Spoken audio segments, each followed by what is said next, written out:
Sebelum dimulai dulu masing-masing kita berbicara, kita sepakati dulu Bang Nandar, kira-kira Iya, kalau gimana? kalau saya 1 jam, jadi dari jam 19.45 ya, anggap ya, 19.45 dijawabin, sampai jam 20.45. Jadi, Boleh. jadi 12 ronde dibagi ya, 5 kali 12 ya, 60 menit ya. Ya. Jadi, jadi 5 kali ganti-gantian berbicara. 1 kali terakhir itu berarti penutup ya kan? 10 Iya, menit betul. terakhir, 50 menit itu 10 menit masing-masing kita nantikan pembuka, ya kan? Iya. Kemudian 40 menit kita akan saling adu argumen, ya kan? Iya. Saling bertanya, saling membantah. Nah, 10 menit terakhir masing-masing dari kita itu saling mengajukan penutup atau closing, ya. Closing. Ya. Iya. Oke, karena Yosep yang nantang duluan saya, silakan, aku pengen tahu ya kan? Kamu kan yang duluan, apa saya yang duluan? Kenapa? Ya udah nggak apa-apa. Biar nanti kalau sekiranya atau Tarik napas dulu, Bang Joseph, jangan nervous. Aku tuh bukan artis, jangan nervous, biasa aja. Iya. Ha. Gitu. Anggap Iya. aku sebagai kakakmu ya, karena usia kan aku 30 tahun, kamu kan 27. Jadi anggap aku ini sebagai 20. abangmu ya. Jangan nambah-nambah. Oh, 20. Tahun ini Nah, iya, anggap saja kita diskusi dengan baik kok ya. Oke. Bang Nandar duluan aja nggak apa-apa. Nah, gitu dong, Sep. Kita kan enak kalau sambil santun, lemah lembut ya. Nah, gitu dong. Saya mute ya berarti ya. Ya. Nah, gitu. Aku baru lihat Joseph senyum nih. Assalamualaikum warahmatullahi wabarakatuh. Alhamdulillah pada malam hari ini saya baru melihat orang Joseph senyum. Memang seharusnya begitu. Kalau Katolik itu lebih santun daripada Protestan. Ada suksesi apostolik, ya. Ada, mereka itu bersumber pada magisterium gereja. Yang mana buah dari magisterium gereja itu ada katekismus gereja Katolik. Jadi barulah malam ini saya melihat sosok Katolik dalam diri Joseph. Mudah-mudahan seterusnya seperti ini, ada senyuman. Meskipun kita berbeda iman, tetapi senyuman tidak boleh lewat daripada bibir dan mulut kita. Nah, oh iya, Joseph senyumnya manis ya. Mudah-mudahan Joseph tidak terpancing kalaupun ada narasi saya yang kemudian terasa imannya terganggu atau mungkin terusik, karena diskusi itu ya kita keras-kerasan. Setelah itu kita ya berdamai sejahtera. Baik, saya juga mohon maaf mungkin selama ada komen atau DM saya yang menyinggung perasaan Anda, saya secara sadar saya memohon maaf kalau ada DM saya atau kita selama inbokan ya ada kata-kata yang kurang berkenan, karena di dalam Islam itu al-muslimu man salimal muslimuna min lisanihi wa yadihi. Yesus atau Nabi Muhammad suri teladan yang baik. Maka tentu Nabi Muhammad ya, wa ma arsalnaka illa rahmatan lil alamin ya. Nabi Muhammad itu adalah rahmat bagi alam semesta. Rahmat bagi alam semesta itu apa? Pertama adalah tentang bagaimana itu ketuhanan, Bang Joseph. Ya, kalau di dalam Islam Nabi Muhammad jelas memerintahkan bahwa tidak ada Tuhan selain daripada Allah. Tidak ada yang wajib kita sembah kecuali hanya Allah. Oleh karenanya di dalam sebuah hadis yang sahih Rasulullah SAW bersabda, "Mangkana akhirul kalami la ilaha illallah daholal jannah." Siapa yang akhir kehidupannya meyakini ya dengan tasdikun fil qalbi, iqrarun bil lisan, af'alu bil amal, af'alu bil arkan, bahwa tidak ada Tuhan selain daripada Allah, maka dia masuk surga. Di dalam keimanan Islam tidak pernah ada orang Islam berselisih tentang siapa Tuhannya. Maka suri teladan yang baik yang mampu menjelaskan bahwa Tuhannya siapa. Justru saya bertanya-tanya dengan Kristen ini, atau Kristen Katolik maupun Protestan. Mereka katanya Yesus suri teladan, tapi Anda ada sakramen pemberkatan nikah di dalam agama Katolik. Mohon maaf Joseph ya, kita berbeda dengan Protestan. Protestan sakramennya cuma 2, baptis dan jamuan kudus. Kalau Katolik lengkap, ada 7 sakramen, yang keenam adalah sakramen pemberkatan nikah. Saya seringkali menyampaikan kalau Yesus menikah, ya maka linier dengan apa? Dengan sakramen pemberkatan nikah. Ternyata Yesus sendiri, kalau Yesus diyakini tidak menikah, maka Yesus tidak menjadi suri teladan yang baik. Tetapi ini cabangnya. Saya akan mengemukakan hal yang pertama dan utama. Kalau Yesus bukanlah suri teladan yang baik menurut iman Kristen ya, bukan menurut iman Islam. Pertama, karena sampai detik ini konsep ketuhanan tidak jelas di dalam agama Katolik maupun agama Protestan. Oleh karena itu, karena pandangan atau sudut pandang iman Kristen dan Islam itu berbeda. Kalau sudut pandang di dalam Islam, Yesus adalah Rasulullah. Dalam bahasa Ibraninya Seliah Eloah. Dalam bahasa Yunaninya Apostolos. Dalam bahasa Arabnya Rasulullah. Dalam Islam, konsepsi Islam sangat jelas bahwa Isa adalah Rasulullah. Nah, sekarang bagaimana Yesus dianggap suri teladan yang baik? Bahwa dia gagal menjelaskan bahwa dirinya adalah Allah. Makanya saya bertanya sekian kali sama Joseph yang saya kasihi, mudah-mudahan suatu saat Anda dilawat Tuhan, dipilih, dipulihkan menjadi pribadi yang terakhir baru, manusia baru dalam kebenaran iman dan Islam. Maka kalau Anda akan mengatakan Yesus adalah suri teladan yang baik, tunjukkan kepada saya Yesus memberikan suri teladan yang baik kalau dirinya adalah Allah. Makanya seringkali saya bertanya Joseph, siapakah di dalam perjanjian baru selama Yesus hidup 33 tahun di bumi, Yesus mengajarkan kalau dirinya adalah Allah? Dan siapakah yang pernah berlatih kepada Yesus selama Yesus hidup? Kalaulah ada, tentu Yesus menjadi suri teladan yang baik. Kalau tidak ada, berarti itu bukan suri teladan yang baik karena konsep ketuhanannya masih ngambang. Terima kasih. Permulaan yang baik, kita menang PK, menang debat.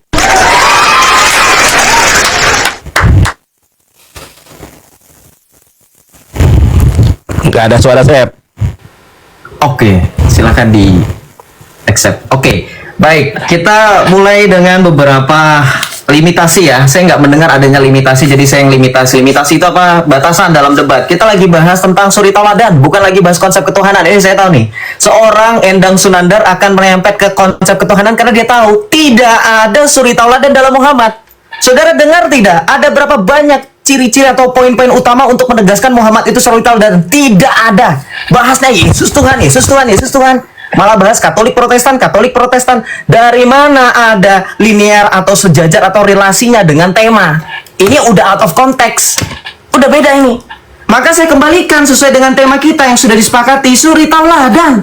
Kamu nggak bawa dalam surah Al-Ahzab ayat 21, di situ dikatakan apa? Laqad kana lakum Rasulullahi fi uswatin hasanah. Kamu lupa atau saya yang harus ingetin? Tuh sungguh telah ada pada dirimu Rasulullah suri tauladan yang nyata. Saya tanya, suri tauladan Muhammad yang seperti apa? Tapi sebelum itu kita jawab dulu. Di dalam Alkitab, di dalam kehidupan Yesus, Yesus itu suri tauladan. Kok malah bahas konsep ketuhanan? Ini mau lari nih dari tema. Di mana? Dalam 1 Petrus 2 ayat 21, kita diajarkan oleh Rasul Petrus, karena Kristus pun telah menderita untuk kamu dan telah meninggalkan teladan bagi kamu supaya kamu mengikuti jejaknya, ia tidak berbuat dosa. Poin pertama, saya limitasi debat. Harus berani membuktikan ketika Yesus tidak punya dosa. Berani nggak Islam membuktikan Muhammad tidak ada dosa? Nanti ya, buktikan ya. Di dalam Alkitab, Yesus tidak ada dosa. Dari mana? Dalilnya Yohanes 8 ayat 46. Tuhan Yesus bilang kepada orang-orang Yahudi, siapakah di antaramu yang membuktikan bahwa aku berbuat dosa?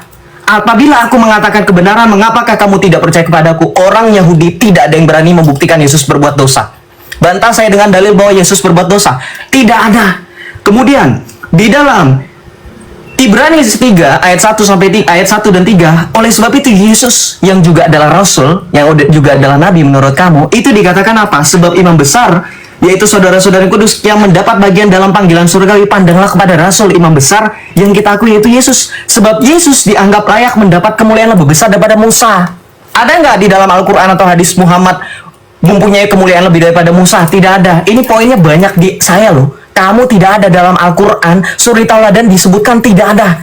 Oke, kemudian maka dari itu di dalam Ibrani 4:15, kenapa Yesus lebih mulia daripada Musa? Karena di dalam Ibrani 4:15 di situ ditegaskan lagi Yesus tidak memiliki dosa dengan mengatakan apa? Sebab imam besar yang kita punya bukanlah imam besar yang tidak dapat turut merasakan kelemahan-kelemahan kita. melainkan sebaliknya sama seperti kita. Ia telah dicobai, hanya tidak berbuat dosa. Catat itu, dalil-dalil saya sudah banyak itu. Sedangkan saudara tadi dengar sendiri kan, sekali lagi tidak ada dalil dalam Al-Quran Muhammad itu bisa dijadikan suri tauladan. Poin pertama saya minta ya, poin pertama, karena Anda tidak ada poin-poinnya Muhammad tidak berbuat dosa di mana. Oke, kemudian kita buktikan lagi, bukan hanya penulis-penulis Alkitab, bukan hanya penulis-penulis Injil. Kita lihat, bahkan orang yang tidak percaya dengan Yesus pun, yaitu Pontius Pilatus, mengatakan dalam Yohanes 19 ayat 4, ketika Pontius Pilatus dihadapkan dengan orang-orang Yahudi yang menyerahkan Yesus untuk diadili, Pontius Pilatus dalam Yohanes 19 ayat 4 mengatakan apa? Lalu Pilatus keluar lagi dan berkata kepada mereka, lihat, aku membawa dia keluar kepadamu, supaya kamu tahu bahwa aku tidak mendapati kesalahan apapun daripada Yesus. Perhatikan, bahkan di detik-detik penyaliban Yesus, Pontius Pilatus yang berkuasa pada saat itu, pemerintahan berkuasa, tidak menemukan kesalahan apapun. Tidak hanya orang percaya, bahkan orang yang tidak percaya dengan Yesus pun, Yesus itu tidak berdosa, tidak ada kesalahan. Itu Pontius Pilatus. Mau kurang? Kita baca dalam Markus 1, ayat yang ke-24. Roh jahat pun mengakui Yesus itu kudus, tidak punya dosa. Markus 1 ayat 24. Ketika Tuhan Yesus masuk ke dalam Kapernaum, berbicara dan mengajar di dalam bait Allah, ada orang yang kerasukan setan. Kemudian roh jahat itu berkata dalam Markus 1 ayat 24. Ia berteriak, mau apakah engkau daripada kami? Engkau adalah Yesus orang Nazaret, engkau yang kudus dari Allah. Ini suri tauladan. Yesus itu menjadi suri tauladan bahwa Yesus itu tidak berdosa. Hidupnya dibuktikan dengan Alkitab. Catatan kesaksian dari Rasul Petrus, Rasul Yohanes, Pontius Pilatus, dan roh jahat yang disaksikan oleh orang-orang Yahudi. Perhatikan ya, nanti jangan dipelintir, oh itu kan penulisnya dari ini. Enggak, itu Pontius Pilatus, kesaksian sejarah. Itu orang-orang Yahudi yang juga berbicara dengan Tuhan Yesus. Tidak ada bukti Yesus itu berdosa. Sehingga poin pertama, saya yakin Yesus itu menjadi suri tauladan dalam hal ketidakberdosaan. Sekarang pertanyaan bagi Islam, 10 detik terakhir. Buktikan sekali lagi dalam dalil di mana Muhammad mengaku, atau ya paling tidak diakui, orang oleh sama seperti Tuhan Yesus, dia tidak berdosa. Ya, karena Tuhan Yesus tidak hanya mengakui dirinya tidak berdosa, tetapi Yesus juga diakui tidak berdosa. Di mana dalilnya? Dalam Al-Quran dan hadis. Silakan. Terlalu gampang untuk dijawab. Terima kasih, Sep. Ya, taruh dulu, Sep.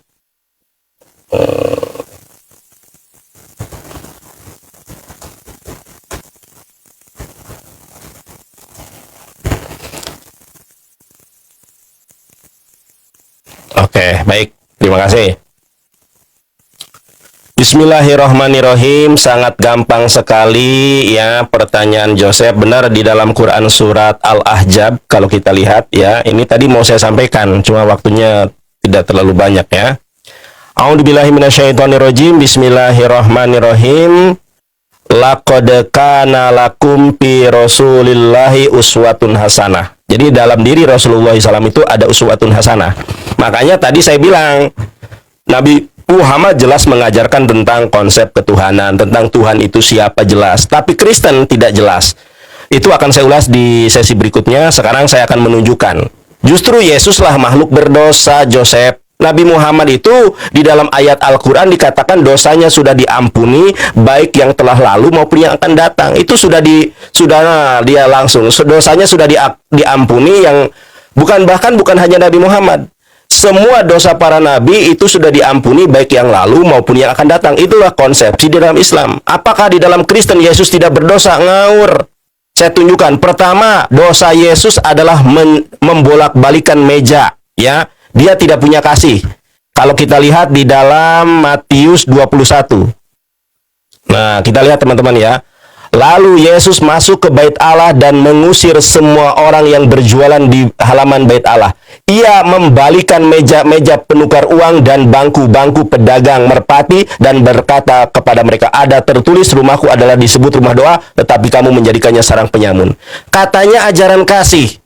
Dulu sebelum dibubarkan Front Pembela Islam, ketika mau mensweeping diskotik, itu dia ada peringatan pertama, peringatan kedua. Yesus, dia berdosa. Salah satu dosanya adalah dia tidak ada kasih. Masa mejanya orang dibolak-balikan? Kan harusnya berbicara dengan sopan. Bapak-bapak, ibu-ibu, jangan jualan di sini ya. Dosa loh. Harusnya begitu. Ini asal membolak-balikan meja itu dosa, saudaraku.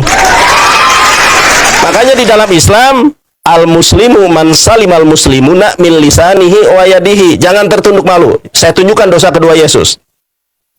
Dosa kedua Yesus adalah mencuri keledai. Ya. Kita lihat di dalam Markus 11 ayat ke-2 sampai ke-3. Oke, ya. Kalian akan sebentar. Oke ya. Nah, melihat seorang keledai yang muda yang belum pernah ditunggangi sedang terikat dekat suatu rumah, lepaskanlah ikatannya dan bawalah kemari. Kalau ada orang yang berkata, kenapa kalian mengambil keledai itu? Jawaban, Tuhan memerlukannya. Dia akan segera mengembalikan. Dosa pertama Yesus di sini adalah Yesus mencuri keledai. Dia berjanji akan mengembalikan keledai itu, tapi nyatanya sampai 2025 Yesus tidak segera mengembalikannya. Ini dosa Yesus yang ketiga. Kata siapa Yesus tidak berdosa? Ya, terima kasih saudaraku JM. Ya, garis, terima kasih, berkah selalu. Nah, saya tunjukkan dosa Yesus berikutnya. Ketika Yesus mengatakan, nih, saya tunjukkan dosa Yesus banyak. Cuma di dalam Islam, dosa para nabi itu sudah diampuni, ya, baik yang lalu maupun yang akan datang. Banyak ini saya tunjukkan ya.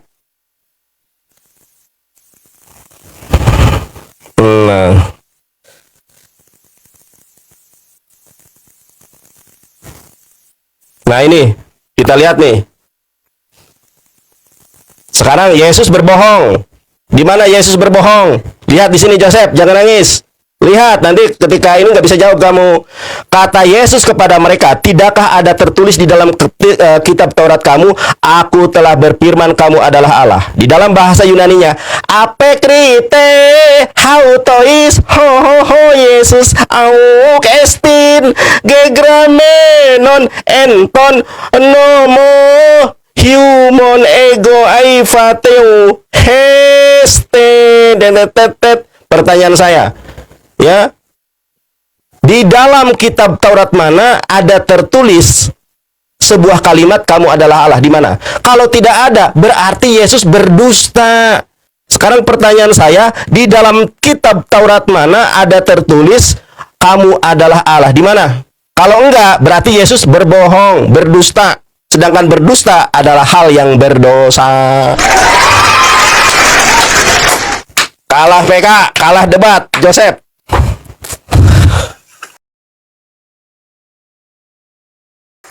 Waduh, aku kalah PK, menang debat teman-teman. Kalah PK kita teman-teman. Shut your mouth sekarang giliran. Jangan, Sep, jangan ini dong, jangan grogi ya. Oh, I'm not. Oke, yes, yeah. Oke, you're please, brother. Your please, apa itu your please? Oke. Shut off. It's my turn. Right now, I will prove that Muhammad is false prophet. Yeah, he's no over than any other criminal standar. Nanti saya buktikan ya, Muhammad itu pemalas. Pemalas loh Muhammad itu. Lu tahu nggak Islam? Makanya saya bilang, kalau misalkan tema kita hari ini adalah suri tauladan, do you know suri tauladan, role model, artinya saya harus lebih baik daripada yang ngikutin saya.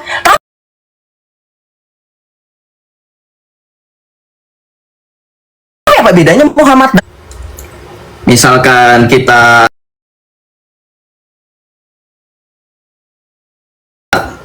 harus buka satu persatu, nggak cukup ya.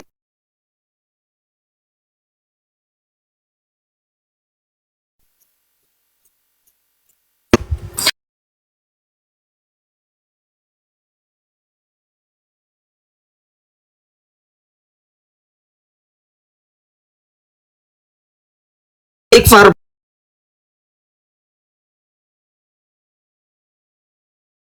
pada Allah dalam sehari sebanyak 100 kali. Kita lah ingat loh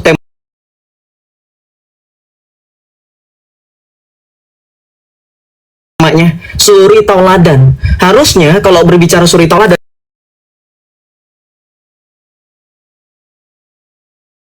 role model yang kita ikuti, sekali lagi teman-teman dengar simak ya, role model yang kita ikuti harus lebih baik daripada yang diikuti, yang mengikuti malas-malasan, bertobat. Jawab tuh, bantah.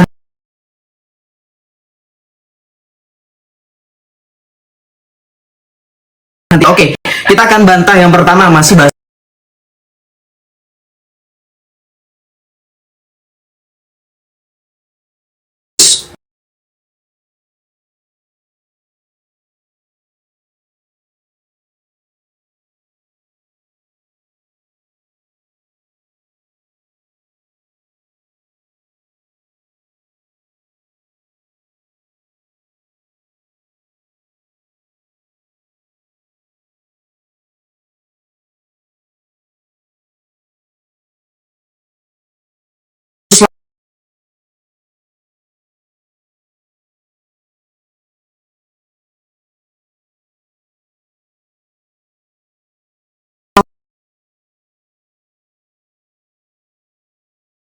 lakukan.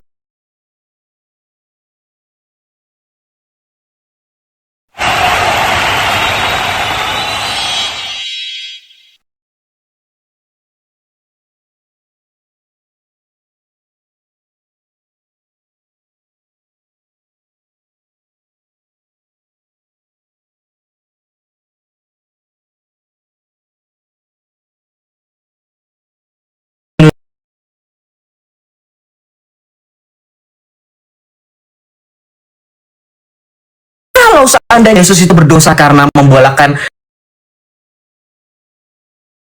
meja, kemudian juga tadi mencuri keledai, harusnya itu semakin memperberat hukumnya. Yesus benar atau enggak, teman-teman? Ini otaknya nggak dipakai loh, gitu loh, ya. Buktikan, tidak ada, bahkan Yohanes 19:4 kamu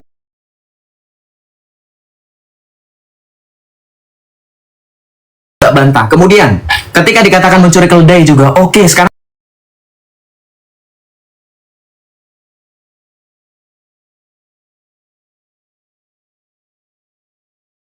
saya tanya, mana ada orang mencuri pakai izin? Mencuri itu bilang dulu Nanda.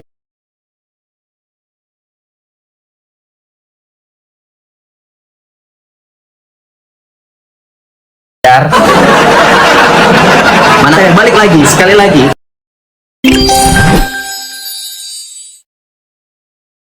Kamu tidak bisa kawin, mana datanya Yesus kawin, cuman congormu aja yang main. Matius 19:12 Tuhan Yesus menegaskan ada 3 kelompok orang yang tidak kawin, salah satunya. Artinya kalau Yesus tidak kawin karena Yesus sendiri tidak kawin. Paham? Oke, silakan dibuktikan dalil-dalilnya Muhammad tidak berdosa. Itu tadi tidak dibuktikan. Oke, nanti kita hukum kasih. Oke ya.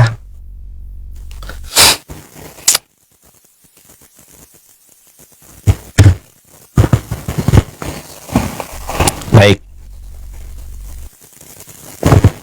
Dia tidak menjawab pertanyaan saya. Jelas-jelas di dalam Bible itu Yesus mencuri keledai, nggak ada kata izin di situ. Di situ kalau ada yang bertanya, masa sekelas Joseph tidak mengerti kalimat seandainya ada yang bertanya, baca yang baik. Makanya ya memang di dalam ajaran Kristen ini ajaran yang menghalalkan segala dusta. Filipi 1:18 tidak mengapa. Kristus diberitakan dengan cara palsu, tidak mengapa. Makanya ketika bernarasi tunjukkan datanya. Tunjukkan ayatnya. Saya menunjukkan kalau Yesus mencuri keledai ketika dia berjanji mengembalikan, tapi tidak ada ayatnya dia mengembalikan. Di mana ayatnya mengembalikan? Kalau tidak, Yesus berarti mencuri keledai, ya.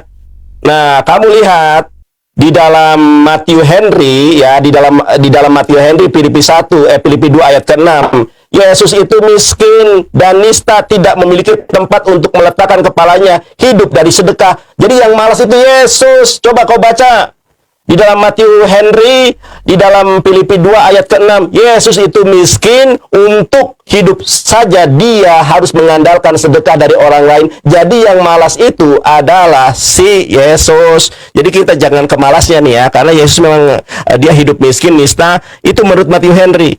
Nah, Saya tunjukkan lagi. Yesus itu berdosa di mana ayatnya saja. Kata siapa Yesus tidak berdosa? Nih saya tunjukkan. Kalau mau bahas Yesus kawin next time ya. Nanti jangan lari kemana-mana kita.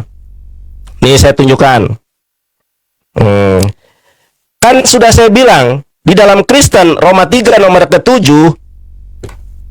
Apabila kedustaanku semakin melimpah bagi kemuliaan Tuhan, kenapa aku harus dihakimi sebagai orang berdosa? Di dalam ajaran Kristen dibolehkan berdusta dalam segala hal. Pertanyaan saya, kenapa nggak kau jawab? Ya, ini kata Yesus kepada mereka, tidakkah ada tertulis dalam kitab Taurat kamu, aku telah berfirman kamu adalah Allah. Sekarang tunjukkan kepada saya, di dalam kitab Taurat mana ada diksi narasi firman Tuhan yang berbunyi kamu adalah Allah? Di mana? Jangan ngelamun. Nah, ya. Saya juga akan tunjukkan kepada Anda di mana dosa Yesus yang lain. Ada banyak. Ya, saya tunjukkan. Nih, Joseph, begini caranya berdiskusi ya. Yesus berdosa.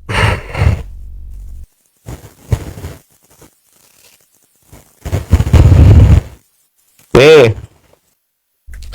Aku akan bangkit dan pergi kepada Bapakku dan berkata kepadanya, Bapa, aku telah berdosa terhadap sorga dan terhadap Bapa. Jeder.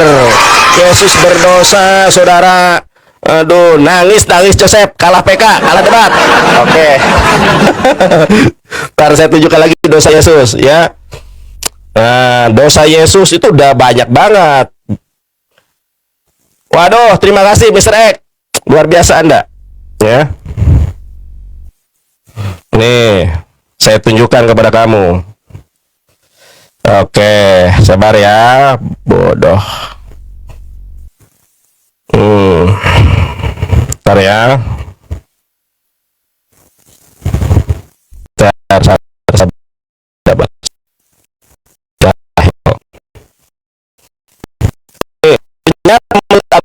Yesus masa ya. Tapi aku berkata kepada kamu, seorang yang marah dan berani harus dihukum. Siapa yang berkata dan api harus dihadapkan ke mahkamah agama. Dan siapa yang berkata jahil bahasa Arab, ya jahilun murakkab, jahil artinya bodoh, harus disangka dan neraka yang menyayat. Di dalam Alkitab yang katakan orang lain bodoh, Yesus berarti siapa yang bodoh, ternyata Yesus ada masyarakat. Saya tunjukkan di mana Yesus menyebut orang lain bodoh. Nih Joseph, nih ya. Oke, saya tunjukkan. Ya, Yesus menyebut orang lain bodoh. Ini apa nih? Hai kamu orang-orang bodoh. Ternyata orang yang menyebut orang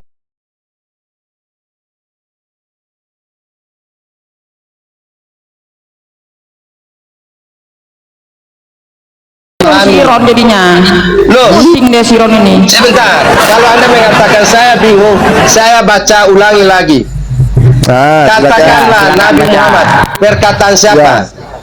Katakanlah Muhammad, perkataan siapa? Oke, katakanlah Silakan Bang, biar kadar. katakanlah. Ini aku kasih Hai, tahu. ya, sebentar. Astaga, biar kau paham makanya. Ini Iya, saya akan kita dengar dulu. detail, aku. Bang. Detail.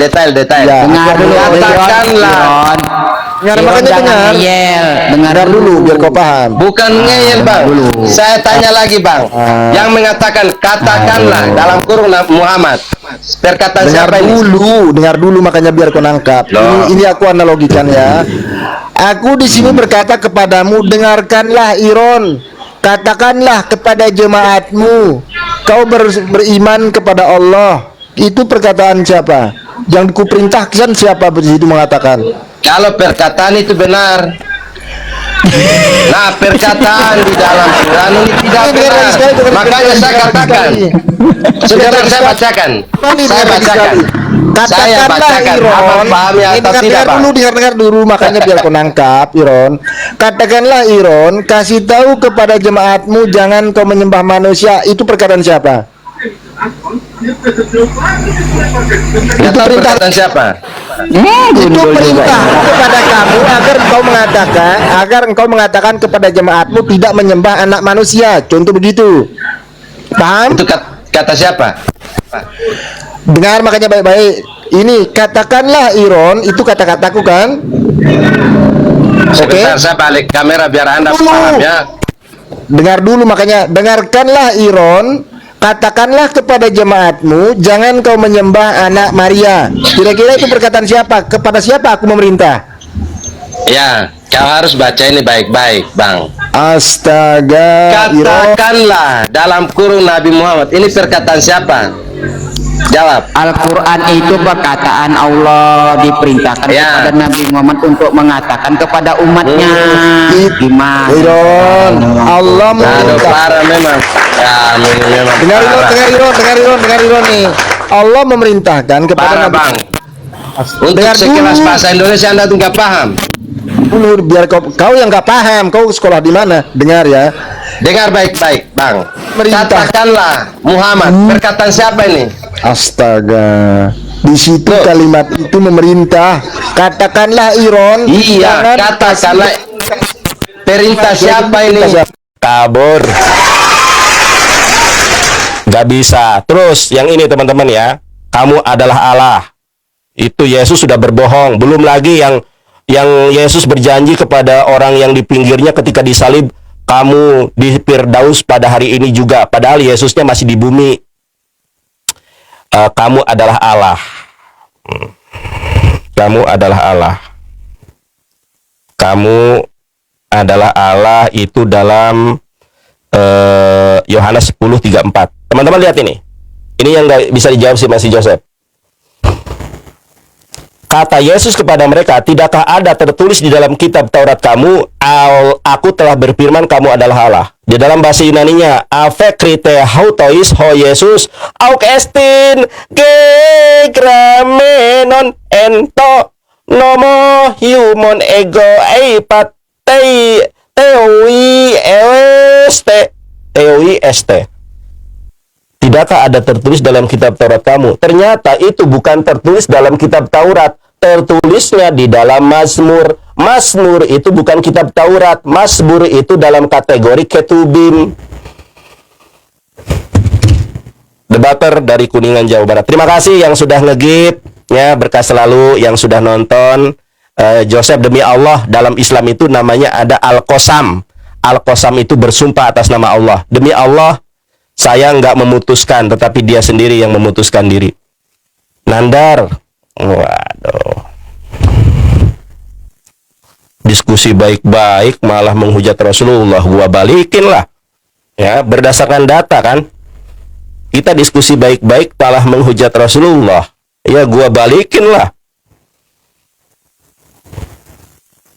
Ini aku pakai celak ya teman-teman ya. Mata Nandar hitam di sininya ini pakai celak ismit. Ini sunnah Rasulullah SAW karena mataku supaya bagus ya, lebih ganteng kan. Aduh, jam 9 sama si RK. Ini debater Katolik sudah nyungsep yang pertama. Nanti jam 9 sama si RK. Jadi si RK gara-gara si Joseph kalah debat, dia langsung menghubungi saya. Jam 9 sama si RK, teman-teman. Jam 9. Ya.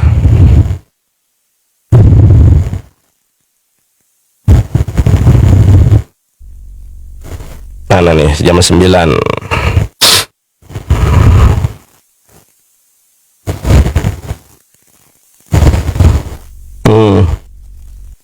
Oke, mana lagi? Mana si Joseph? Jangan kabur. Nih si RK, ini saya teman-teman, japri saya. Nanti jam 9 ya.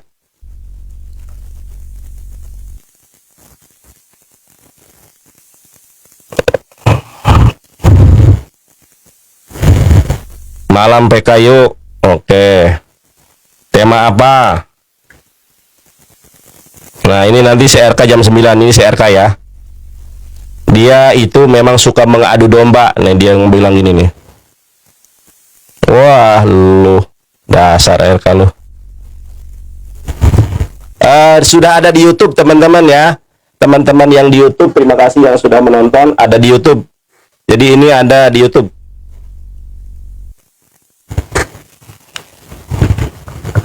Mana si Joseph? Jamak saya Joseph. Dia pakai live lagi katanya. Yang kabur makanya. Bobok. Si Joseph. Dia tuh marah-marah kalau diskusi. Baru disanjung-sanjung nih. Yang mana? Se.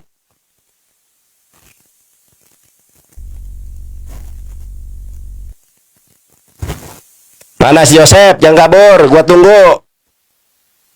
Jangan kabur kau. Malah kabur kau.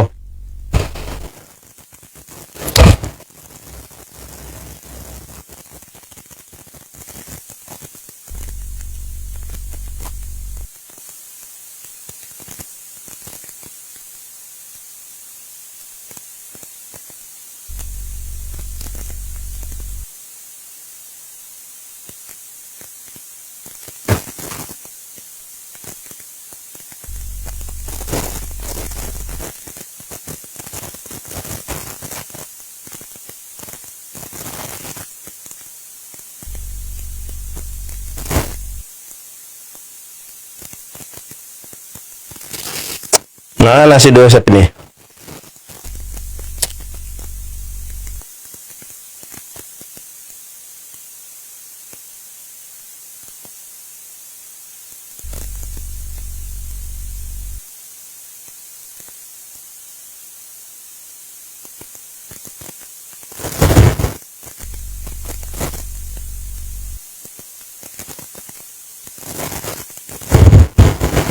Bubuk kabur. Mana?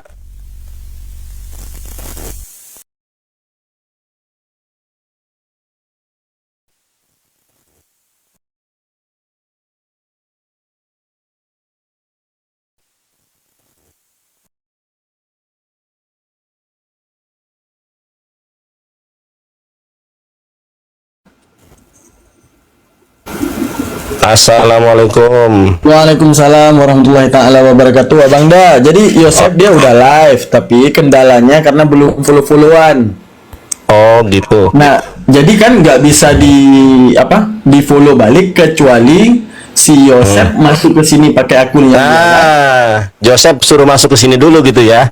Nah, biar saya ke sana dulu ya. Saya ke sana Iya, dulu. siap. Masuk ke sini, Abangku bisa makasih. follow ya. Oke, Ya. Bang Anda kita ada infonya ya. Ya, ini orang berilmu juga teman-teman. Al-Mantiki. Ini bagus logikanya waktu debat sama siapa ya? Sama si Robert, pengacara nggak laku. Adis Main sama logikanya. Oki ya. Nggak lihat sama Oki tadi. Nah, aku nggak lihat aku kalau sama Oki. Kalau sama si Robert aku lihat, wah, Bang Daman ini memang suhu nih ya. Jadi logika ilmu mantiknya itu jalan gitu. Aku sampai terpukau ini. Sampai aku komen tapi nggak dibalas komenku. Ada. Udah saya ke sana Ada. dulu ya. Saya ke sana dulu. Siap-siap, abangku makasih ya.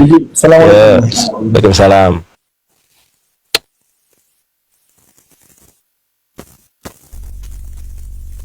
Oke, teman-teman kita tunggu ya.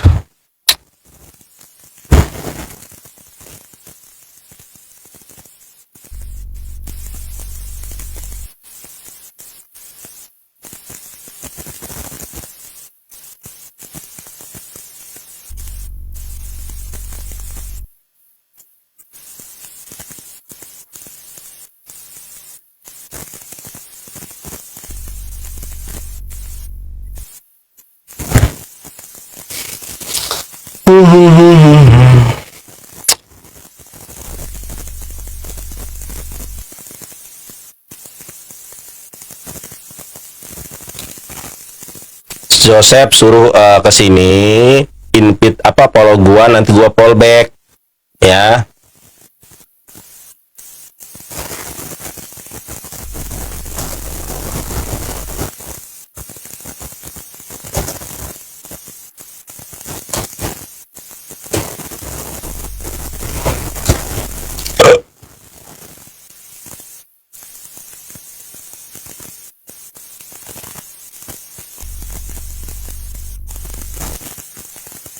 Bubuk si Joseph nih. Makasih ya yang sudah nge-give, berkah selalu. Aduh, makasih banyak nih teman-teman. Makasih banyak.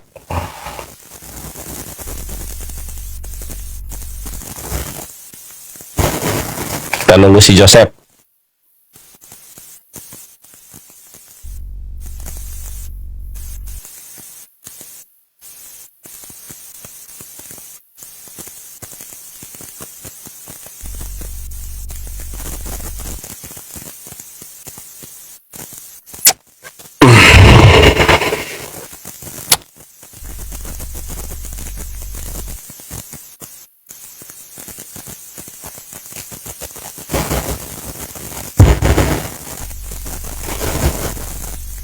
Nggak ada si Joseph nih. Kabur.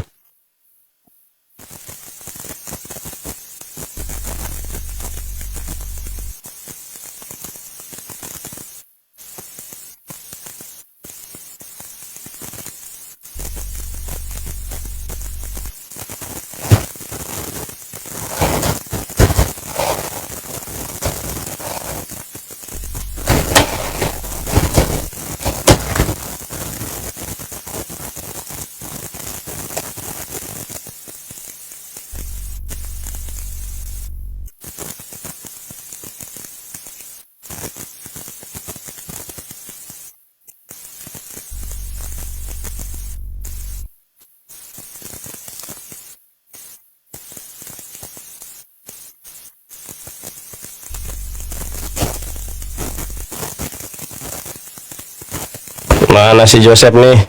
Sampai penontonku turun. Oh ini. Halo Cep. Ini asli. Iya oke. Siap. Siap lanjut. Pasti gak kapok. Ayo lanjutkan. Ya sudah fallback teman-teman. Makasih Bang Daman. Almantiki yang saya banggakan dan saya hormati.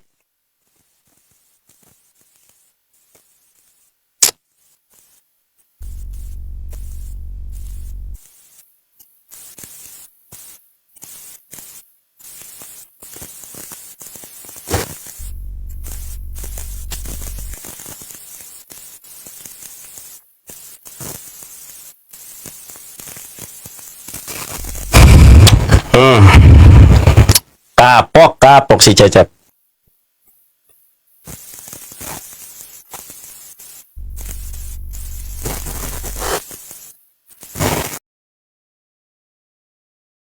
Gimana Cep? Lanjutlah, saya kan dibilang kabur. Oke, lanjut. Sama Islam ya. Iya baik. Udah Cep, makanya kalau senyuman itu hanya bukan hanya di awal. Jangan mau emosi ya. Bukan saya yang bermuka masam dalam abasa. Silakan. Oh, Yesus malah mengatakan wanita anjing. Oke, nanti kita bahas. Oke, siap ya. Jadi waktu siapa ini? Sebentar dulu, ini kan waktunya terjeda nih. Berarti apa kita hari 9? Jam 9 boleh lah. Aku jam 9 sama CR kan nih. Ya, Jadi- sama Katolik juga. Jadi masalah. Hah? Nggak jadi masalah, silakan. Iya, baik teman-teman, gaskan. Kurang tetap Malam aja, hari nggak ini apa-apa, malam hari ini kita bukan dua debater Katolik, yaitu si Joseph sama si RK. Apa? Jadi sampai jam berapa ini? Dipastikan dulu. Jam biar nggak terganggu Bang RK-nya, saya tidak enak jam 8.50 juga boleh, jam 8.55 terserah. Biar punya Oke, momen. jam 8.50 ya. Baik, jam 8.50 ya, biar ada jeda ya. Baik atau tidak baik waktunya, kita sampaikan kebenaran firman Tuhan. Aduh, ayo. Berarti ini waktu lo. Oke, gua kasih waktu lagi dari utama nih, dari pertama 5 menit. Jawab pertanyaan gua. Nah, Oke, tadi Nandar sempat saya catat ya sebelum saya kena report.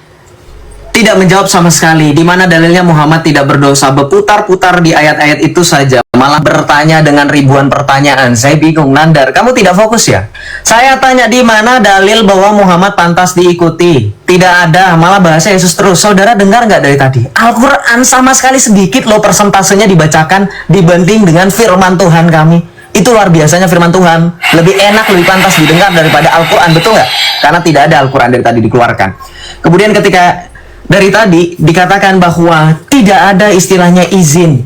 Kamu baca nggak? Yesus telah memerintahkan para murid ketika ada yang mengatakan, ada yang bertanya di ayat ketiga di dalam parikop atau Injil yang kamu kutip itu, Yesus untuk mengatakan apa? Sampaikanlah Tuhan memerlukannya. Artinya apa? Yesus memerintahkan mereka untuk tetap izin, mau ada orang atau tidak. Artinya ada itikat yang baik. Tadi kalau misalnya begini-begini, saya tantang kenapa pada saat di dalam Yohanes 19 ayat 4, pada saat Yesus dihakimi, masuk ke dalam hak penghakiman oleh Pontius Pilatus, kenapa Pontius Pilatus mengatakan aku tidak menemukan kesalahan apapun dari orang ini?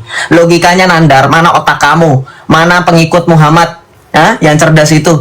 Di mana kualitasnya ketika Yesus dihakimi oleh orang-orang Yahudi, Pontius Pilatus mengatakan aku tidak menemukan kesalahan apapun, harusnya orang Yahudi berteriak, dia maling. B1. Oke. Dia waktu itu mengusir pedagang. Ada nggak orang-orang Yahudi mengatakan demikian, teman-teman? Tidak ada. Itu terbukti dalam Alkitab. Yesus tidak pernah mencuri. Yesus tidak pernah bersalah ketika mengusir orang-orang yang berdagang.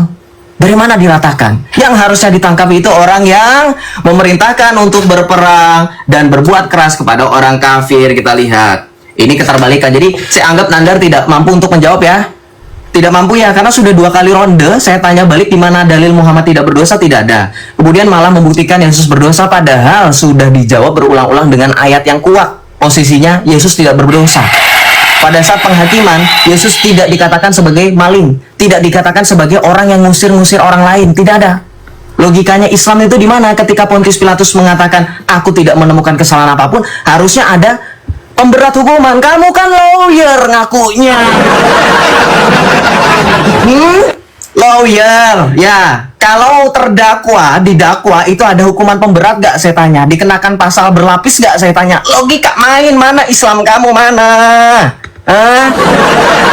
Gak terbukti ya, Yesus didakwa, bahkan Yesus tidak ditemukan bersalah. Kalau Yesus mencuri, Yesus itu mengusir orang, harusnya itu menjadi pemberat. Oi, lawyer, melek. Jangan buta huruf seperti junjungan. Kita lanjut. Ketika juga Nandar berbicara dalam Lukas 15 ayat 18 mengatakan Yesus berdosa karena Yesus sedang berbicara perumpamaan. Hello Nandar, kenapa ngikutin Muhammad? Suka sekali buta huruf, tidak suka membaca, lebih suka kawin.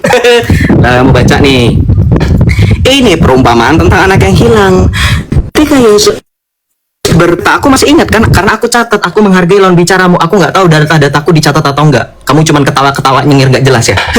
Nih lihat, Lukas 15 ayat 18. Katanya kamu mengatakan Yesus itu berdosa karena mengatakan aku akan bangkit dan pergi kepada Bapakku dan berkata kepadanya, Bapa, aku telah berbuat dosa terhadap surga. Ini bukan Yesus mengaku dosa, ini tentang berbicara perumpamaan tentang anak yang hilang. Jadi ini yang berbicara seseorang yang mempunyai 2 anak laki-laki, bukan Yesus yang berkata terus terang, hei umat buta huruf. Ini bukan Al-Quran cara membacanya, bukan ayat satu dengan ayat lainnya beda-beda. Ini masih satu perikop perumpamaan. Ya, kamu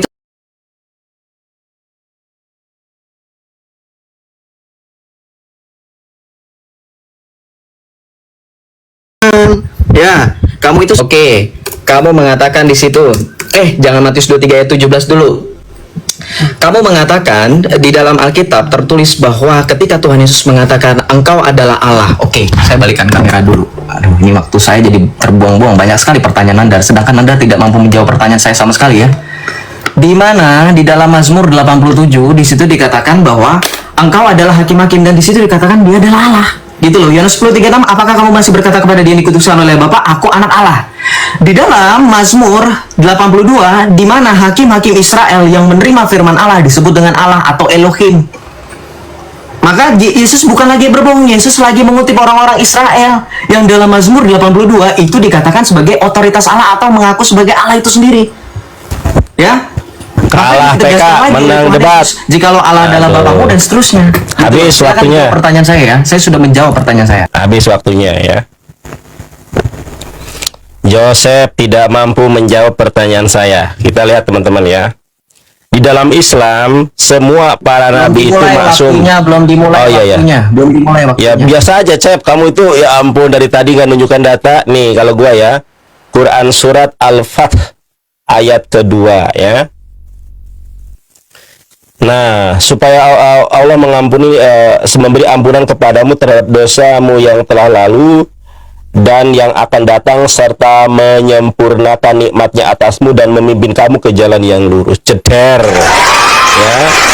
Nah, Joseph, aku minta ya, ketika kamu menjawab, tunjukkan ayatnya.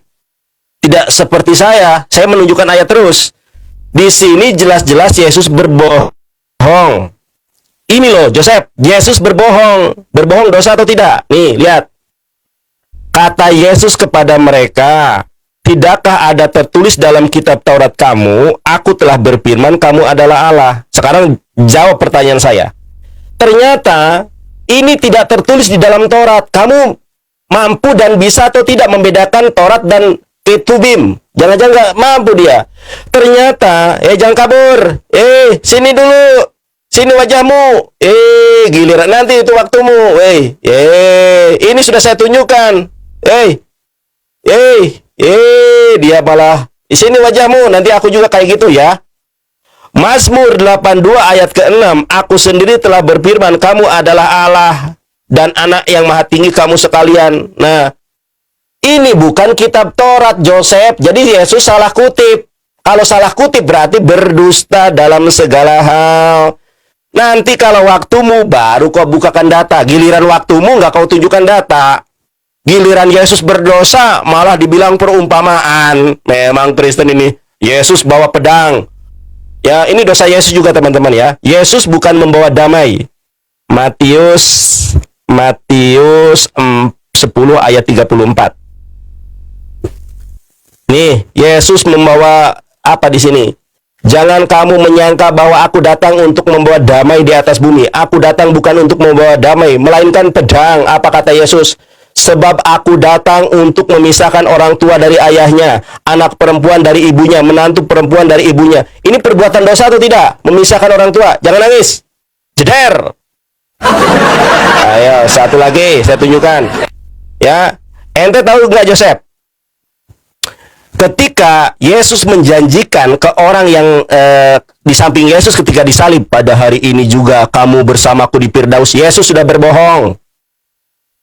Apa kebohongan Yesus? Katanya hari ini bersamaku di sorga. Ternyata Yesus lari ke alam maut 3 hari 3 malam. Katanya dia di kuburan, katanya di sorga.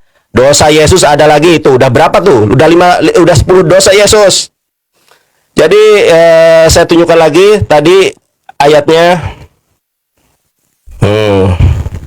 Yesus berdosa, Yesus berdosa. Orang jelas-jelas Yesus berdosa. Yang menyebut Elohim sebagai Bapa itu hanya Yesus. Aku bangkit dan pergi kepada Bapakku. Siapa yang bangkit dan pergi kepada Bapa? Aku telah berdosa terhadap sorga dan terhadap Bapa. Gak usah bawa lawyer lah, lu kan kayak ngerti aja. Si Pontius Pilatus, lu ngerti nggak? Hukuman yang tidak semua hukuman itu yang mendapatkan mendapatkan hukuman salib. Hanya hukuman tertentu yang sangat parah baru mendapatkan hukuman yang disalib. Jadi hukuman yang disalib itulah hukuman yang ini.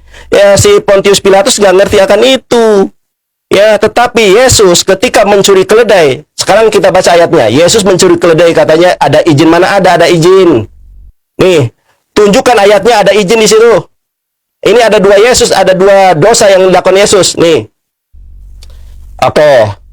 Lepaskanlah ikatannya dan bawalah kemari. Kalau ada, lu ngerti kalau ada apa enggak? Jangan terguncang nih. Kalau ada yang bertanya, itu kalau ada, seandainya ada yang bertanya, kenapa kalian mengambil keledai itu? Jawablah, Tuhan memerlukannya, dia akan segera mengembalikannya. Ada 2 Yesus di sini, ada 2 dosa yang dilakukan Yesus.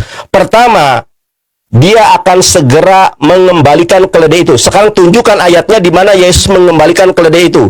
Yang kedua, di mana ada kata izin? Ini kata seandainya. Kalau ada, masa kalimat kalau ada saja nggak ngerti? Contoh, kalau saya jadi presiden, itu perumpamaan, pengandaian. Ada nggak di situ yang bertanya? Saya tanya. Tunjukkan di mana ayatnya di situ ada yang bertanya kepada Yesus. Bubuk Joseph. Waduh, kalah PK teman-teman. Ini kemana nih spender nih? Masa kita menang debat kalah PK? Kita mainkan Nandar. Saya semakin pede semakin lama saya bicara sama kamu. Undang Ya, saya. bubuk Joseph. Ya, silakan lah. Oke. Silakan. Start match. Mana? Oke. Tuh. Ya. Endang. Gimana pendidikan kamu? Kenapa saya bilang hukum? Karena kamu basic hukum kamu nggak ada. Hukum syariah. Kamu tahu Luqatah nggak? Nah ini makanya dari tadi saya nyengir kegirangan. Di situ dikatakan, katanya kan kalau ada, betul nggak teman-teman? Di ayat itu kalau ada yang menanyakan, katakanlah Tuhanmu memerlukannya. Di dalam Islam ada hukum namanya Luqatah. Tahu Luqatah itu artinya apa? Hukum yang menentukan apabila kamu menemukan barang yang tidak diketahui pemiliknya, kamu berhak untuk memilikinya. Maka ketika Tuhan Yesus memiliki keledai itu, dan ketika para muridnya katakan tidak menemukan pemiliknya siapa, dalam Islam itu sah. Itu Islam. Kamu nggak familiar dengan hukum itu? Wahai Majelis Ulama Indonesia yang terhormat, urus ini Evangelis Yonatan Sunandar nggak tahu hukum Islam, lawyer nggak tahu hukum lokotah. Saya jelaskan. Dari Zaid bin Khalid al-Juhani, Rasulullah ditanya tentang barang temuan, beliau bersabda, kenalilah ikatannya dan bungkusannya, kemudian hubungkan selama setahun. Jika datang pemiliknya, maka serahkanlah kepadanya. Oke Nandar, saya sepakat dengan kamu. Ayo jangan loyo, jangan nunduk ke bawah. Biar saya. Kamu kan tadi sempat bilang, ini sudah tahun 2025, Yesus belum mengembalikan keledainya. Saya tantang kamu, kalau Yesus mencuri, ada nggak? Sesuai dengan omongan kamu tadi sendiri yang bilang 2025 Yesus belum balikin, ada nggak sampai dengan tahun ini 2025? Ada data nggak yang nyariin keledai? Saya nantang kamu, jeder kon. Ada nggak datanya dalam Alkitab?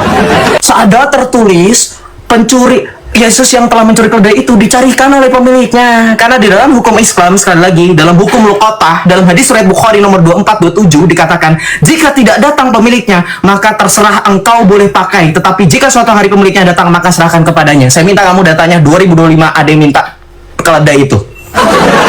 Ayo dong, biar kalah sama bocil yang belum lulus kuliah katanya kan. Kamu rendah-rendahkan saya. Ya itu urusan kamu. Kemudian yang berikutnya, kamu mengatakan Yesus itu bohong sama penjahat di sisi sebelah kanan Yesus katanya. Pada hari ini juga engkau akan pergi ke Firdaus. Hei Nandar, kamu tahu Firdaus itu apa enggak?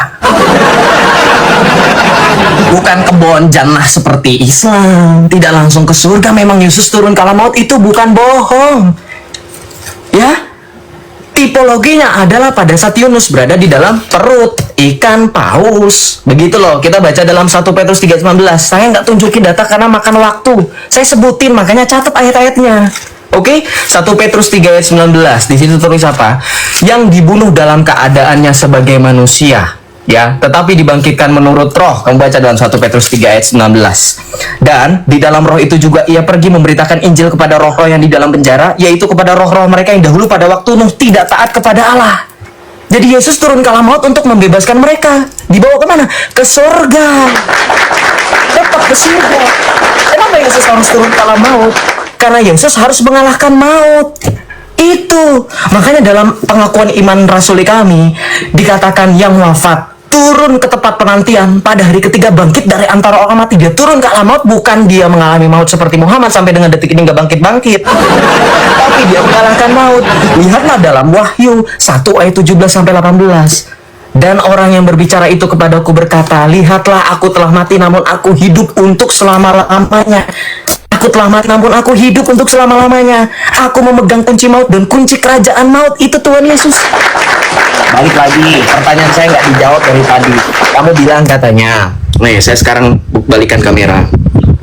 Dalam surah Al-Fat, kamu bilang katanya, nih, ya, Allah kamu itu kan menunjukkan jalan tadi kan. Al-Fat ayat 2. Al-Fat ayat 2, sebentar.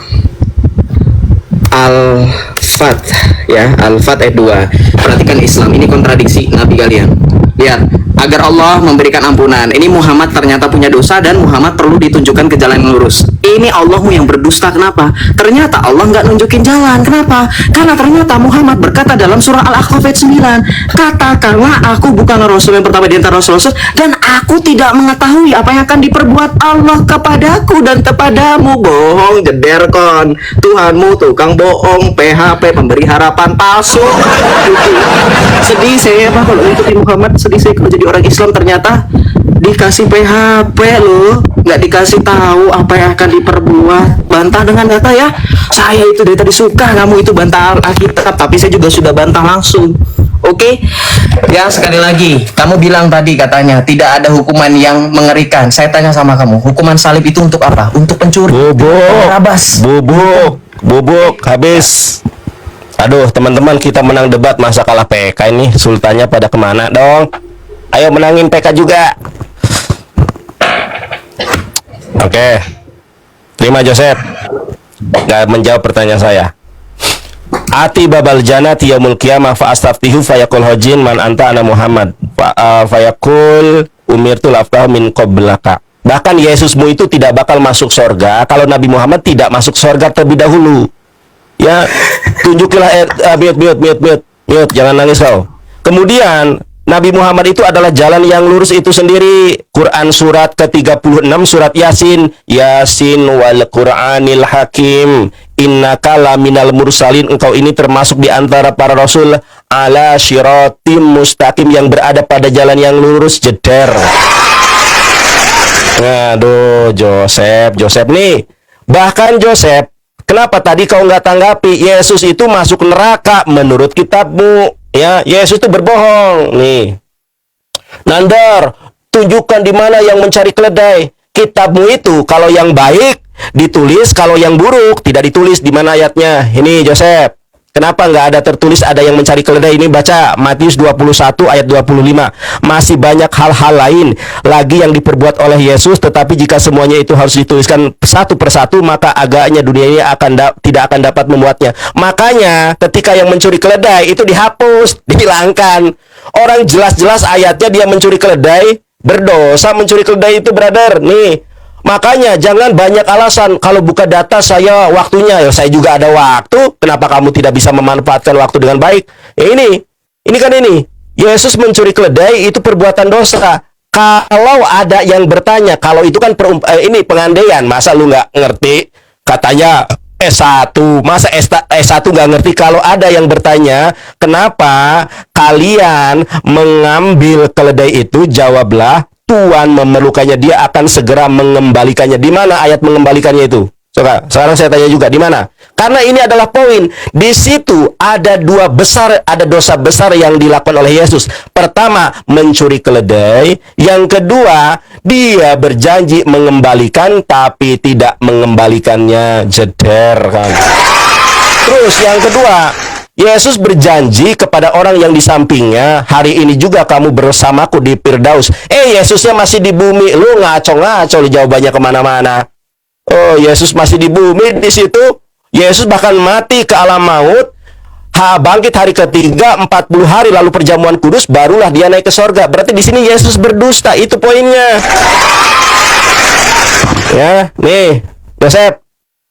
Lu kalau berdebat kok emosi kayak gue deh, slow ya. Nih Joseph, ini Yesus masuk neraka menurut Bible-mu. Nih lihat nih.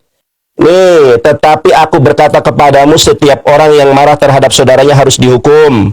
Ya, siapa yang berkata kepada saudaranya kafir harus dihadapkan ke mahkamah agama, dan siapa yang berkata jahil, bodoh, harus diserahkan ke dalam neraka yang menyala-nyala. Sekarang saya tanya, Yesus pernah enggak ya dia berkata jahil, berkata bodoh ke orang lain? Pernah apa tidak? Jangan nunduk.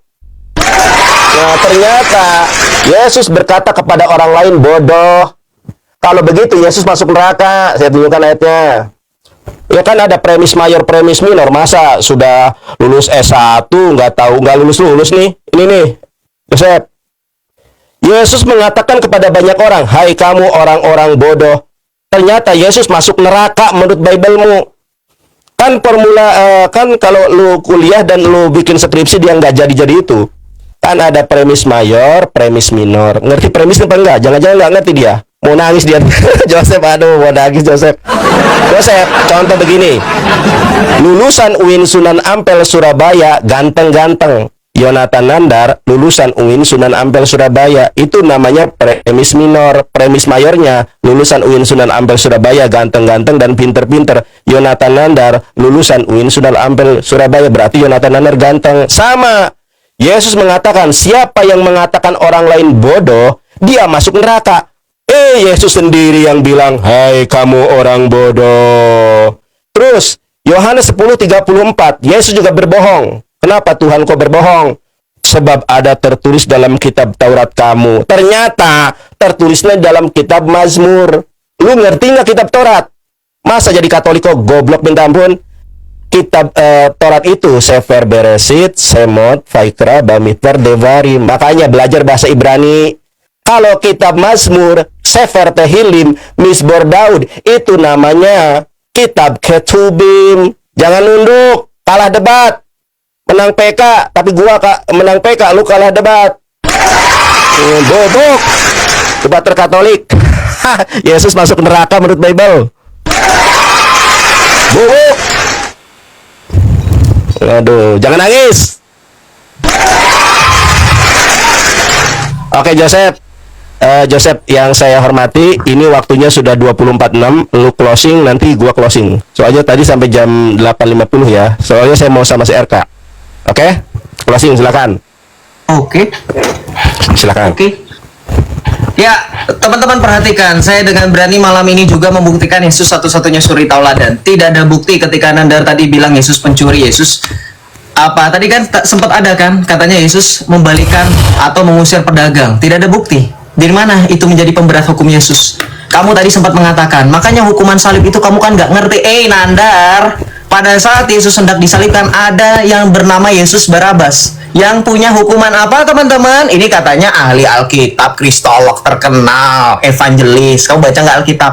Di situ ada Barabas yang juga dihukum bersama Yesus. Kenapa dosanya? Mencuri. Kalau seandainya Yesus punya dosa lebih besar daripada Barabas, tidak mungkin kemudian Barabas ikut dibebaskan. Ngerti kamu? Waduh, gini aja logika sederhana nggak ngerti. Saya dibilang katanya emosi, sampai dengan detik ini tidak keluar satupun kata-kata saya goblok dan seterusnya. Perhatikan loh, saya tidak NPD seperti kamu. Inilah suri tauladan Muhammad yang sesungguhnya. Dalam perdebatan yang singkat namun padat ini kita bisa buktikan. Memang Nandar sangat sedikit dalam membuktikan ayat-ayat dalam Al-Quran. Tidak seperti saya dibombardir dengan pertanyaan, saya jawab dengan Alkitab, dengan data-data. Tapi Nandar, Al-Quran pun tidak berani. Tidak berani dia buktikan bantahan dalam surah Al-Ahqaf ayat 9 tentang nasib Muhammad bagaimana, kenapa dikatakan demikian. Kemudian Nandar juga lebih menunjukkan suri tauladan Muhammad ketika dia merasa lebih menang daripada yang lain. Ini kan salah satu personality disorder, yaitu NPD. Kemudian Nandar juga melakukan yang namanya logical fallacy atau strawman atau red herring banyak sekali ketika saya sudah menjawab kalau Yesus itu mencuri, ada hukum dalam Islam namanya luqatah. Luqatah itu artinya hak. Sekali lagi kalau kamu nggak tahu, kamu tanya sama Wafi. Luqatah itu artinya hukum yang memperbolehkan kamu memiliki benda yang kamu temukan di muka umum. Kalau kamu nggak tahu pemiliknya siapa dan pemiliknya tidak datang-datang untuk mengakui yang punya. Itu logika yang sederhana. Ketika Yesus meminta para muridnya untuk mencarikan keledai, kemudian Yesus sudah mengatakan, jikalau saya sudah menjawab, iya, tidak ada yang salah di situ. Tapi pertanyaan saya, ketika saya nantangin kamu, mana buktinya ada yang mencari Yesus, keledai yang dicuri Yesus tidak ada. Kamu lari ke Yohanes 21 ayat 25. Tidak satu pun, tidak semuanya dicatat dalam kitab ini dihapus. Mana buktinya kalau dihapus? Berarti pernah ada. Beban pembuktian di kamu. Kamu orang hukum, actori incumbit probatio. Mana buktinya kalau pernah ada? Kalau sama kamu berani mengatakan itu dihapus, kamu tuh banyak punya utang data loh. Bilang Yesus kawin nanti di sesi yang lain. Kalau misalkan nanti, nggak usah kamu bawa. Saya berani mengatakan Muhammad itu A, B, C. Kalau saya nggak punya data, saya lebih baik nggak mengatakan. Kamu kan orang hukum. Ngomong sesuatu masa datanya belakangan. Oke, yang berikutnya. Kamu itu menekankan sekali lagi Yesus itu masuk neraka. Sedangkan kamu baca di dalam Alkitab, Yesus itu di dalam Kisah Para Rasul 1 ayat 11 naik ke surga. Naik ke atas ke langit. Siapa selain daripada Allah yang bertahta dalam kerajaan surga?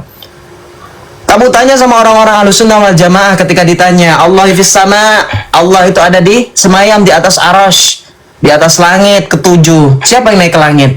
Kalau Muhammad naik langit aja perlu perantara. Beda dengan Yesus dengan kekuatan dirinya sendiri. Kisah Para Rasul 1 ayat 11. Ya, itu sudah tauladan yang nyata. Kemudian Yesus itu mengasihi, Matius 5. Dalam perikopnya ketika dia berbicara di bukit khotbah bahagia, Matius 5 ayat 9. Maka kesimpulannya teman-teman, dalam debat kali ini saya menghargai Nandar. Saya tidak sama sekali kemudian merendahkan posisi Bang Nandar di sini.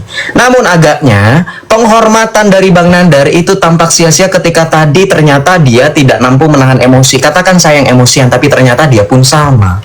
Ya, jadi di sini paling tidak saya bisa menampilkan keunggulan dari sisi kami adalah kami membuktikan dalam Alkitab Yesus tidak berdosa, Yesus itu mengasihi. Kemudian ketika dikatakan Yesus mengatakan orang bodoh itu kepada orang-orang Farisi yang kemudian memelintir ayat Alkitab, maka Al-Quran pun mengatakan yang sama. Ya ayyuhal kafirun, dan orang-orang yang tertutup dan orang-orang musyrik. Al-Quran pun mengatakan yang sama. Jadi tidak beda. Dikatakan demikian karena ada konteksnya. Jadi balik lagi, Ketika berbicara dengan tema siapakah suri tauladan yang sejati, saya percaya saya sebagai mantan Islam, saya telah selesai mengikuti Muhammad sesuai dengan jalurnya. Muhammad hanya sampai di pertengahan jalan, tapi dari tengah jalan sampai dengan akhir tujuan, saya percaya Yesus yang menuntun saya. Karena yang mampu tahu akhir tujuan hidup hanya Yesus. Ketika Tuhan Yesus mengatakan di dalam Injil Yohanes bab 16, "Aku datang untuk menyediakan tempat supaya di mana aku berada, kamu berada." Tidak seperti Muhammad dalam Al-Ahqaf 9, bahwa Muhammad tidak tahu apa yang diperbuat kepada Allah, dari Allah kepada dirinya dan kepada umatnya, tapi Yesus tahu, karena Yesus adalah satu-satunya jalan dalam Yohanes 14 ayat 6. Waktu habis. Terima kasih. Oke, sekarang closingku. Waduh, teman-teman, kita menang debat, kalah PK nih. Baik. Ya, nanti next time kita bahas Yesus kawin ya, baru ini. Nah, oke, terima kasih. Ya, sebetulnya saya nggak pernah emosi dari tadi. Saya hanya mencontohkan bagaimana Yesus menyebut orang lain goblok. Ya, ayatnya kan ada, Yesus menyebut orang lain bodoh. Sementara di sisi lain, katanya Yesus itu ke sorga. Ternyata di sisi lain, siapa yang menyebut orang lain bodoh, dia harus ke neraka. Yesus sendiri malah menyebut orang lain bodoh, berarti Yesus berdusta. Ya, apalagi kau katakan dia ke sorga. Dari mana ayatnya? Dari pertama sampai selesai, kau tidak pernah menunjukkan data seperti saya. Sekarang saya tanya, ya, ini closing ya. Nah, kita lihat teman-teman ya. Mereka dibohongi dengan terjemahan, mana ada Yesus ke sorga. Lu ngerti nggak sorga itu apa? Paradeso dalam bahasa Yunani. Kita baca di dalam Markus 16 ayat ke-19. Sesudah Tuhan Yesus berbicara demikian kepada mereka, terangkatlah ia ke sorga, lalu duduk di sebelah kanan Allah. Ya, menurut lu selamat karena lu dibohongi dengan terjemahan. Kita baca di dalam bahasa Yunaninya. Nih, gua mah menunjukkan bahasa Yunaninya. Kita lihat nih. Homen haun kurios metato lalesai hautois anele pote aiston Uranon. Ternyata bukan sorga, Joseph, Uranon. Aduh, makanya lu gak bisa lawan gua. Lu dibohongin dengan terjemahan. Ini sorga, ini terjemahan salah. Jangan nangis kau, Joseph. Lu nyenggol-nyenggol Yesus kawin. Ada Yesus kawin, bahkan Yesus poligami. Di mana ayatnya? Wahyu 19 ayat ke-7, Yesus poligami, saudara. Marilah kita bersukacita dan bersorak-sorai dan memuliakan dia, karena hari perkawinan anak domba telah tiba. Lu baca dalam Yohanes 21 itu. Siapa anak domba itu? Tidak pernah disebut anak domba kecuali Yesus telah tiba dan pengantinnya telah siap sedia. Kita baca di dalam bahasa Yunaninya. Hairomen kai agaliometa kai domenten dokshan hautooti elten ho yes ono hoga mostau arnio kai gune. Ternyata Yesus mengawini banyak orang. Ini ada kata apa? Makanya belajar Yunani. Lu malah belajar terjemahan terus. Nih, ternyata Yesus kawin. Kalau Yesus kawin berarti berdosa, karena yang namanya kawin kan ada oh yes oh no. Aduh. Oh yes oh no. Joseph. Tuh Yesus kawin, gua sampaikan di situ ada. Terus Yesus itu punya iri dengki. Di mana ayatnya? Saya tunjukkan ya. Ayatnya. Ini Yesus berdosa. Nih Yosef. Nih. Kemana-mana ini? Jangan kabur, jangan nangis. Ini closing aku loh. Nih. Ya, Yesus. Ini closing aku ya teman-teman. Lihat ini. Akan tetapi semua seteruku ini yang tidak suka aku menjadi rajanya, bawalah mereka kemari dan bunuhlah mereka di depan mataku. Jeder. Nah, jadi ini dosa Yesus. Yesus itu ada iri. Siapa yang tidak suka aku jadi rajanya, maka bunuhlah mereka di depanku. Ini katanya ajaran kasih. Yesus ajaran membunuh.